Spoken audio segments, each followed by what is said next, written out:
Getting acquainted inside. The 28th of September, 1958. The four properties of the body, the way it feels from the inside, that is, earth, solidity, water, liquidity, wind, motion, and fire, heat, are like four people. If you keep trying to acquaint yourself with them, after a while they'll become your friends. At first they aren't too familiar with you, so they don't trust you and will probably want to test your mettle. For instance, when you start sitting in meditation, they'll take a stick and poke you in your legs so that your legs hurt or grow numb. If you lie down, they'll poke you in the back. If you lie on your side, they'll poke you in the waist. If you get up and sit again, they'll test you again. Or they may whisper to you to give up. If you give in to them, the king of death will grin until his cheeks hurt. What you have to do is smile against the odds and endure everything to the end point. Keep talking with all four properties. Even though they don't respond at first, you have to keep talking with them, asking them this and that. After a while they'll give you a one-word answer.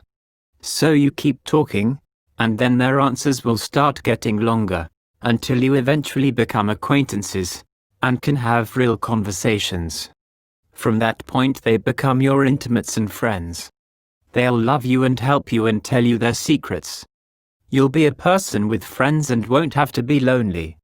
You'll eat together, sleep together, and wherever you go, you'll go together. You'll feel secure. No matter how long you sit, you won't ache. No matter how long you walk, you won't feel tired, because you have friends to talk with as you walk along, so that you enjoy yourself and reach your destination before you realize it. This is why we're taught to practice meditation by keeping mindfulness immersed firmly in the body. Use directed thought and evaluation with your meditation themes: body, feelings, mind, and mental qualities, without letting your mind wander astray in outside thoughts and preoccupations.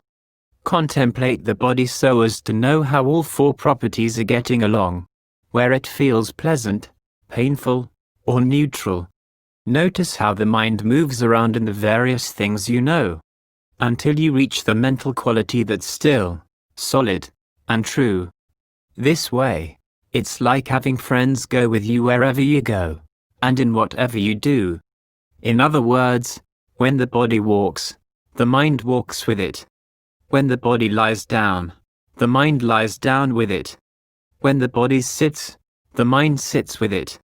Wherever the body stops, the mind stops too. But most of us aren't like this.